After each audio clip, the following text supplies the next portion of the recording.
నమస్కారమండి. తెలుగు కథావళికి స్వాగతం. కథ చదువుతున్న నా పేరు ప్రజ్ఞ. ఈ వీడియో నచ్చినట్లయితే లైక్, షేర్ చేయండి. నా ఛానల్ కొత్తగా చూస్తున్నట్లయితే సబ్స్క్రైబ్ చేయడం మర్చిపోవద్దు.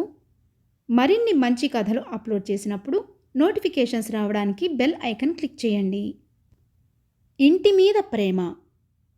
65 ఏళ్ల వయసులో మల్లమాంబ భర్త పోవడంతో ఒంటరిదైపోయింది.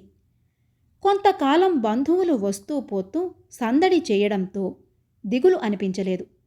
కానీ క్రమంగా బంధువులు రావడం తగ్గిపోయింది.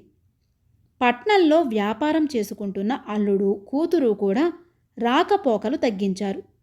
దానితో మల్లమాంబకు దిగులు పడటం అలవాటైంది.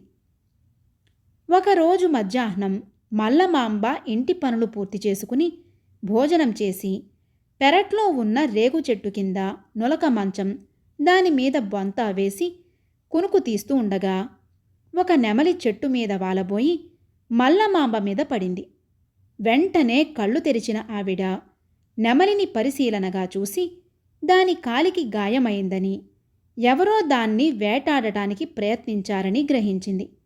నెమలిని ఇంట్లోకి తీసుకుపోయి దాని గాయం మీద పసుపు వేసి కట్టుకడుతుండగా బయట నుంచి పెద్దగా, "ఏవమ్మా ముసలమ్మ, ఇక్కడ చెట్టు మీద నెమలి వాలింది, నువ్వేమైనా చూశావా?"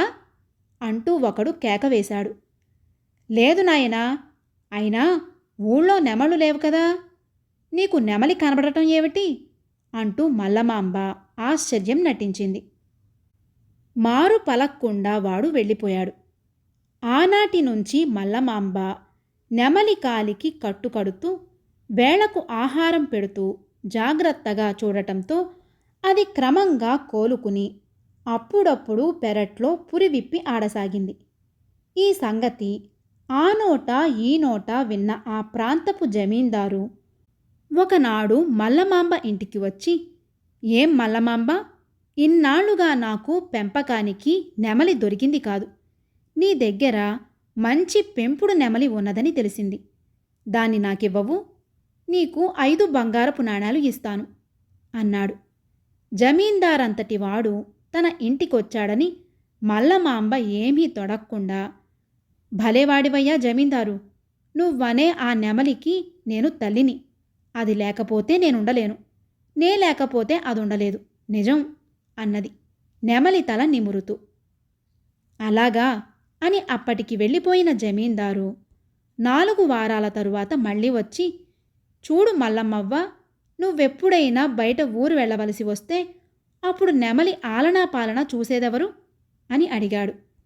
మల్లమాంబ ఒక్క క్షణం ఆలోచించి, "ఆ మాట నిజమే జమీందారు బాబు, అందరిలాగే నాకు ఏదైనా ఊరు వెళ్ళి రావాలనిపిస్తుంది. కానీ అయిన వాళ్ల ఇళ్లల్లో కూడా పట్టుమని 10 రోజులుండేందుకు మనసొప్పదు. ఇక్కడ నెమలితో కాలక్షేపం బాగానే జరిగిపోతున్నది" అన్నది. ఆ మాటలతో జమీందారుకు ముసలావిడ మీద జాలి కలిగి, "నా మాట విను, నిన్ను నీ నెమలిని మా ఇంటికి తీసుకువెడతాను. అక్కడ నీకెలాంటి ఇబ్బంది ఉండదు. నీకు ఎన్ని రోజులు ఉండాలనిపిస్తే అన్ని రోజులుండు" అన్నాడు. జమీందారు అలా అనగానే మల్లమాంబకు చాలా ఉత్సాహం కలిగింది. జమీందారుతో వాళ్ళ ఊరుకు వెళ్ళి వారి భవంతిని, అక్కడి మనుషుల్ని చూస్తూ కొంతకాలం హాయిగా గడపాలనుకున్నది. అయితే అదే సమయంలో ఆవిడకు తన అందమైన రెల్లుగడ్డి ఇల్లు, దాని చుట్టూ మట్టి ప్రహారీ గోడ, ఊరి చివర 2 ఎకరాల పొలం, మొత్తంగా తనున్న ఊరంతా ఒక్కసారి గుర్తుకు వచ్చి దిగులు వేసింది. అది గమనించిన జమీందారు, "మల్లమ్మవ్వ, నువ్వెలాంటి సంకోచాలు పెట్టుకోకు. మా ఇంటిని, నెమలిని చూసుకుంటూ పెద్ద దిక్కుగా ఉందువుగాని ఇక్కడ నీ ఇంటిని జాగ్రత్తగా చూస్తూ ఉండమని గ్రామాధికారికి చెబుతాను. నీ పొలం నుంచి ధాన్యం, ఆదాయం ఏది కావాలంటే అది నీకు తెచ్చి ఇచ్చే ఏర్పాటు చేస్తాను" అన్నాడు. "సంతోషమే బాబూ, కానీ" అంటూ ఆగింది మల్లమాంబ. "ఏదో ఆలోచిస్తున్నావు, మొహమాట పడకుండా చెప్పు" అన్నాడు జమీందారు. "ఒక సంగతి బాబూ, రోజూ మధ్యాహ్నం అన్నం తిని రేగు చెట్టు కింద నులక మంచం వేసుకుని పడుకుంటే చెట్టు ఆకులు గలగల శబ్దం చేస్తూ నన్ను జోకుడుతూ ఉంటాయి. ఈ ఇల్లు వదిలితే ఇక ఆ శబ్దం వినబడదు కదా అన్నది దీనంగా. జమీందారు కొద్దిసేపు మౌనంగా ఊరుకుని, సరే, నువ్వంతగా ప్రేమించే ఇంటిని నెమలిని వదిలి రావద్దు. నీ ఇంటి పరిసరాలు మరింత పచ్చదనంతో కళకళలాడడానికి నేను తగిన ఏర్పాట్లు చేస్తాను. నెమలిని చూడాలనుకున్నప్పుడు నేనే వచ్చి చూసి వెడతాను. నీ ఇంటి మీద ప్రేమ, నెమలి మీద దయ చాలా గొప్పవి అని చెప్పి వెళ్ళిపోయి అన్నమాట ప్రకారం ఇంటి పరిసరాలను సుందరవనంలా తీర్చిదిద్దాడు. 1 నెల గడిచింది. ఒకనాటి ఉదయం మల్లమాంబ పళ్ళెంలో అరముగ్గిన జామపండు గింజలు వేసి నెమలి ముందు పెట్టి ఇంట్లోకి వెళ్లేందుకు 4 అడుగులు వేసేసరికి వెనుక నుంచి, అమ్మా, ఇక ఈ తిండి తినలేను, అన్నం ఏదైనా కూర పెట్టు అన్న మాటలు వినిపించాయి. మల్లమాంబ చప్పున వెనుదిరిగి చూసేసరికి ఒక 10 ఏళ్ల కుర్రవాడు నవ్వుతూ కనిపించాడు. ఆమెకు ఆశ్చర్యంతో పాటు పట్టరాని కోపం వచ్చి, ఒరేయ్, నెమలెక్కడా? ఏం చేశావు? అది నా పెంపుడు బిడ్డ అని చుట్టూ కలియ చూడసాగింది. ఈసారి కుర్రవాడు పెద్దగా నవ్వుతూ, అమ్మా, ఆ పెంపుడు బిడ్డని నేనే. భూతదయగల ప్రేమమూర్తివైన నీ ఆదరంతో మునిశాపం నుంచి విముక్తి కలిగింది. ఇదిగో, ఆ రోజు నా గాయానికి కట్టుకట్టావే, అది మానిన మచ్చ అంటూ కాలిమీద మచ్చను మల్లమాంబకు చూపించాడు.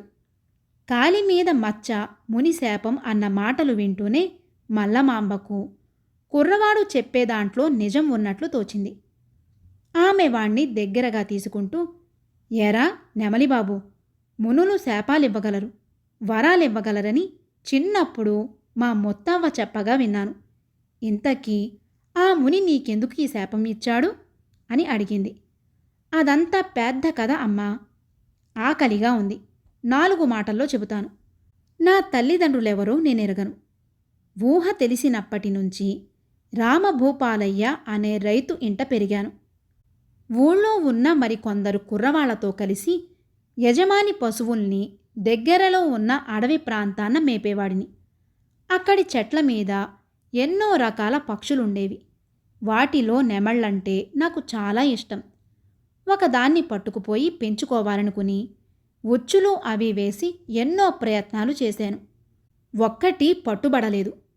దానితో విసిగి వాటి మీద రాళ్లు విసిరసాగాను. అలా విసిరిన రాళ్లల్లో ఒకటి తపస్సు చేసుకుంటున్న ఒక మునికి తగిలింది. ఆయన కోపించి నన్ను నెమలివైపొమ్మని శపించి అన్ని జీవుల పట్ల ప్రేమాదరాలు ఉన్నవాళ్ల సాయంతో ఏనాడో ఒకనాడు తిరిగి మనిషివి కాగలవని శాప విముక్తి చెప్పాడు. అమ్మా, ఆ శాప విముక్తి నీ వల్ల కలిగింది అన్నాడు కుర్రవాడు. అంతా విని పరమానందం చెందిన మల్లమాంబ వాడికి అప్పటికప్పుడు భోజనం పెట్టి, ఒరే నెమలిబాబు, ఈ ప్రాంతాల్లో ఉన్న జమీందారుకు నెమళ్ళంటే చాలా ఇష్టం. ఆయన నిన్నే ఎత్తుకుపోయి పెంచుకోవాలనుకున్నాడు. ఆయన చలవ వల్లే మన ఇంటి చుట్టూ చక్కని చెట్టు చేమ పెరుగుతున్నాయి. ఆయనకేమైనా సాయం చేయగలవా అని అడిగింది. కుర్రవాడు కొద్దిసేపు ఆలోచించి, నేను కొంతకాలం నెమలిగా వాటి మధ్య తిరిగినవాణ్ణి. వాటిలో కొన్నిటిని మన ఇంటి చుట్టూ ఉన్న చెట్ల మీదకి వచ్చేలా చేయవచ్చు అన్నాడు. అలాంటి ప్రయత్నం చేయరా బాబు, జమీందారు చాలా సంతోషిస్తాడు అన్నది మల్లమాంబ. కుర్రవాడు ఇంటి పెరటిలోకి వెళ్ళి నెమలిలా కేంకరించాడు. కొంతసేపటికి ఉత్తర దిశ నుండి 2 నెమళ్ళు ఎగురుతూ వచ్చి అక్కడి చెట్లపై వాలాయి. కొన్నాళ్లకు మల్లమాంబ ఇంటి ఆవరణం పచ్చటి చెట్టు చేమలతో పాటు పక్షులు జంతువులతో జీవకళ తొణికిసలాడే ఉద్యానవనంలా తయారైంది.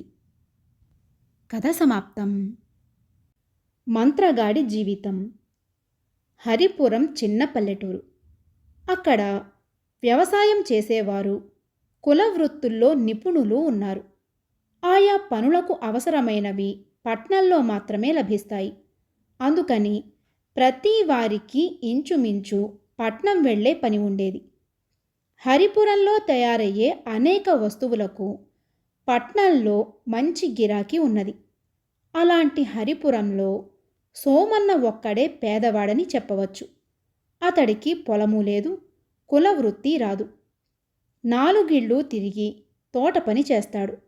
భార్య సీతమ్మ రకరకాల తినుబండారాలు చేసి ఊరంతా తిరిగి అమ్ముతుంది.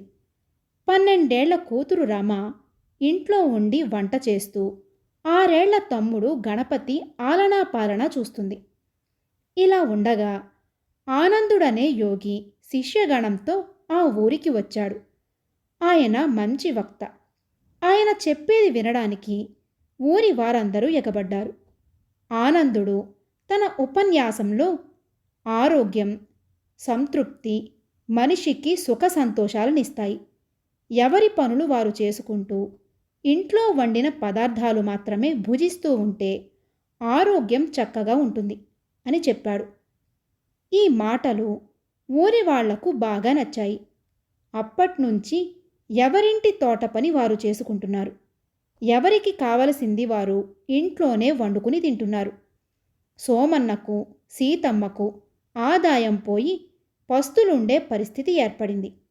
ఇదంతా ఆనందుడి వల్లే జరిగిందని గ్రహించిన సోమన్న ఆయన్ని కలుసుకుని తన గోడు చెప్పుకున్నాడు.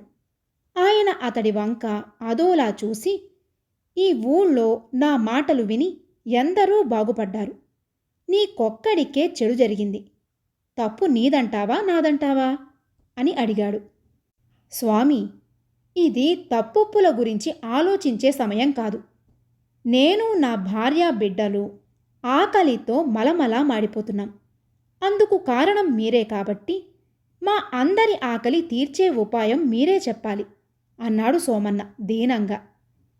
చూడు సోమన్న, ప్రజల అవసరాలు ఎప్పుడూ ఒకేలా ఉండవు. ఇంతకాలం నీవు ఆలోచించకుండా బ్రతికేశావు. ఆలోచించి చూడు, జీవనోపాధికి కొత్త మార్గాలు కనబడతాయి అన్నాడు ఆనందుడు. దానికి సోమన్న అక్కసుగా, కడుపు నిండిన మీలాంటి వారు ఇలాంటి కబుర్లే చెబుతారు. వీటి వల్ల మా కడుపు మంట చల్లారదు అన్నాడు. ఆనందుడు నవ్వి, ఒకప్పుడు నేను కాయ కష్టం చేసి పొట్ట పోషించుకునేవాణ్ణి. క్రమంగా పనులు దొరకడం మానేశాయి. నేను సాధువుల్లో కలిసిపోయాను. ప్రజలకు ఎలాంటి కబుర్లు ఇష్టమో అవి చెప్పి కడుపు నింపుకుంటున్నాను. నాకులాగే నువ్వు మారాలి అన్నాడు. సోమన్న వెంటనే తను యోగికి శిష్యుడుగా చేరిపోతాను అన్నాడు. ఆనందుడు అంగీకరించక, నీకు సంసార బాధ్యతలున్నాయి. నీకు తగిన బ్రతుకు తెరువు వెతుక్కో అన్నాడు. ఈలోగా నేను నా భార్య బిడ్డలు ఆకలితో మాడి చేస్తాం అన్నాడు సోమన్న దిగులుగా. అందుకు ఆనందుడు, అలా గాభరా పడకు. నేను ఈరోజే ఈ ఊరు విడిచి వెడుతున్నాను. అయితే నా శిష్యుల్లో టోకరుడనేవాణ్ణి నీకు పరిచయం చేస్తాను. అతడికి మంత్ర విద్యలు తెలుసు.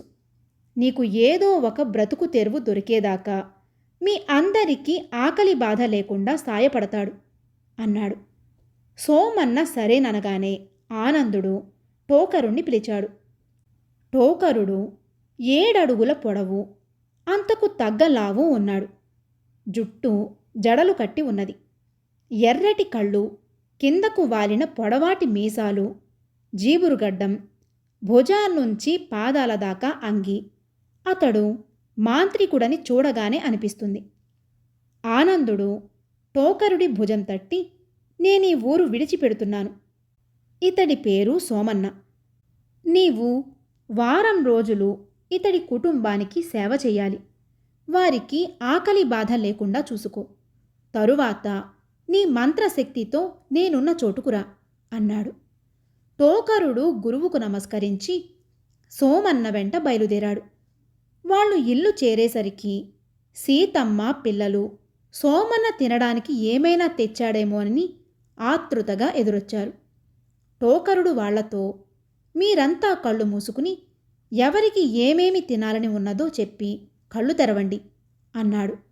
అందరూ కళ్ళు మూసుకున్నారు. సోమన్న పులిహోర, బొబ్బట్లు అన్నాడు. అలా ఎవరికి కావలసింది వారు కోరుకుని కళ్ళు తెరిచేసరికి వంటకాలు వెండి పళ్ళాలలో వడ్డించి ఉన్నాయి. వాళ్ళు తినడం అవగానే వెండి పళ్ళాలు మాయమైపోయాయి. అందరూ టోకరుణ్ణి మెచ్చుకున్నారు. టోకరుడు వాళ్లతో, నేనిక్కడ వారం రోజులు మాత్రమే ఉంటాను. ఈలోగా మీరు జీవనోపాధికి కొత్త మార్గాలు వెతుక్కోవాలి అన్నాడు. ఇది విన్న సోమన్నకు బెంగ పట్టుకుంది. అతడు టోకరుడితో, నాకు ఇలాంటి మంత్రశక్తులు నేర్పి వెళ్ళు అన్నాడు. టోకరుడు నవ్వి, మనకు పీల్చడానికి గాలి, తాగడానికి నీరు, తినడానికి ఆహారం కావాలి. వీటన్నింటినీ ప్రకృతి ద్వారా మనకందిస్తున్న మహామాంత్రికుడు దేవుడు. మనిషి నేర్చిన మంత్రాల మహిమ వల్ల సుఖ సంతోషాల కంటే బాధ, అసంతృప్తులే ఎక్కువ. నీవు నా మాట విని బ్రతుకు తెరువు గురించి ఆలోచించు అని హితం చెప్పాడు. మంత్రశక్తుల వల్ల నీకు కలిగిన బాధ, అసంతృప్తి ఏమిటో చెప్పగలవా అని అడిగాడు సోమన్న చిరాకు పడుతూ. అందుకు టోకరుడు శాంతంగా, నా బాధలు ఎవ్వరికీ చెప్పకూడదని గురువాజ్ఞ. నేనిక్కడ్నుంచి వెళ్లేలోగా ఈ ఊళ్ళో బతుకు తెరువుకు కొత్త మార్గాలు తెలుసుకుని నాకు చెప్పు. నేను నీకు మంత్రశక్తులు లభించేలా చేస్తాను అన్నాడు. ఈ మాటలకు సోమన్న సంతోషించాడు. కాని మంత్రం నేర్వడం అంత సులభం కాదన్న అనుమానం కలిగింది. సోమన్న ఇంట్లో అందరికీ మంత్రవిద్య నేర్చుకుంటే బాగుంటుందని ఉన్నది. కానీ తమలో ఒక్కరికైనా మంత్రవిద్య అబ్బుతుందన్న నమ్మకం వాళ్లకు కలగలేదు. అందుకని ప్రతిరోజు తెల్లవారగానే సోమన్న, సీతమ్మ ఊరంతా తిరిగి ఎవరి అవసరాలు ఏమిటో తెలుసుకోవాలనుకున్నారు. రోజులు గడుస్తున్నాయి. ఒకనాడు సోమన్న టోకరుణ్ణి, మీ గురువు ఆనందుడు పొట్టకోటి కోసం యోగినయ్యానని నాకు చెప్పాడు. మహామంత్రవేత్తవైన నీవాయనకు శిష్యుడివి ఎలా అయ్యావు అని అడిగాడు. ఆనందుడు మహాజ్ఞాని. నీ బుద్ధి వికసించాలని ఆయన నీకు అలా చెప్పాడు. ఆయన పొట్టకూటి కోసం యోగి కావడం నిజం కాదు. మాంత్రికులకు స్వేచ్ఛార్హత ఉండదు. అల్లావుద్దీన్ అద్భుత దీపాన్ని ఆవహించిన భూతం, పాతాళ భైరవి కథలు వినే ఉంటావు. ఆనందుడు జ్ఞాని కాబట్టి నన్ను బానిస అనకుండా శిష్యుడు అంటున్నాడు. ఇది మంత్రగాడి జీవితం అన్నాడు టోకరుడు. సోమన్న ఈ విషయం భార్యకు చెప్పి, టోకరుడు మనల్ని భయపెట్టాలని చూస్తున్నాడని నా అనుమానం. ఒకవేళ అతడు చెప్పేది నిజమే అయినా నేను మంత్రవిద్య నేర్చుకుని మిమ్మల్నందర్నీ సుఖపెడతాను. నేనొక్కణ్ణి కష్టపడితే మాత్రమేం అన్నాడు. సీతమ్మ వెంటనే మంత్రవిద్యకు కఠోర సాధన అవసరం అని తెలుస్తూనే ఉన్నది. అది మధ్యలో ఆపేస్తే ప్రాణానికి ప్రమాదం కాబట్టి ఈ ఆలోచన మానుకో అన్నది. చివరకు టోకరుడు వెళ్ళిపోయే రోజు వచ్చింది. అతడు సోమన్నతో, నేను వెళ్ళాక మీరెలా జీవిస్తారా అని దిగులు పడుతున్నాను అన్నాడు. అందుకు సోమన్న, అతడి భార్య, మేమీ మధ్య ఊళ్ళో వాళ్లకు అవసరమైన వస్తువులేమిటో తెలుసుకున్నాం.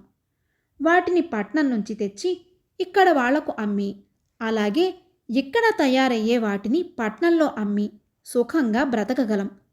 ఈ మాయదారి మంత్రవిద్యల పట్ల మాకు ఆసక్తి లేదు అన్నారు. ఆ మాటలు విని టోకరుడు చాలా సంతోషించాడు. వారిలో ఆత్మవిశ్వాసం కలిగి సుఖంగా జీవించాలంటే శ్రమించడానికి మించిన మార్గం లేదన్న జ్ఞానోదయం కలిగినందుకు వాళ్లను మెచ్చుకుని గురువు ఆనందుణ్ణి కలుసుకునేందుకు ప్రయాణమయ్యాడు. కథ సమాప్తం.